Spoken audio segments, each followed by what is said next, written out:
இதில் இருந்து 2.5க்கு உங்களுக்கு இந்த அளவு இருக்கணும். இதில் இருந்து 2.5 இங்கே இவ்வளோத்துக்கு தான் இந்த டக்ஸின் தையல் வரணும். தையலின் வளவு இப்படி இருக்கணும். இங்கே பாருங்க, இஞ்சி அகண்டி இங்கே ஒடுங்கும். அதுக்கு தான் இந்த அளவு நடவை வச்சு இப்படி இப்படி வரணும்.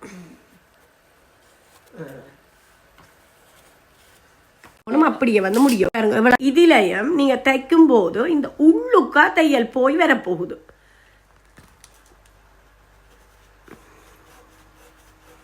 கொண்டு வந்து முடிக்கும். உள்ளுக்கு போன மாதிரி வந்தாதான் இந்த வடிவு வரும். இப்ப உங்களுக்கு இது எங்க வரப்போகுது, இந்த புள்ளி எங்க வருது, இந்த உங்களுக்கு அங்க பிடிச்சோடனே இங்க அந்த நேருக்கு புள்ளி கோபுரம் அப்படி வருது பாருங்க. அந்த இடத்தை 3க்கும் இடையில முட்டை கூட இது இந்த கப்பின் இதை பாருங்க.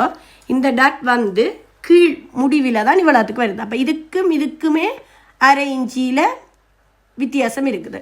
இங்கேயும் இதுக்கு இடைக்குள்ள 1.5-2 இன்ச்சி கிட்ட வித்தியாசம் இருக்கு. அப்பதான் உங்களுக்கு இந்த கப் சைஸ் சரியா வரும் பாருங்க. இங்கத்த சைஸ் சரி, இங்க சரி, இந்த கப்புக்கு இங்க எல்லாமே கரெக்டா வந்து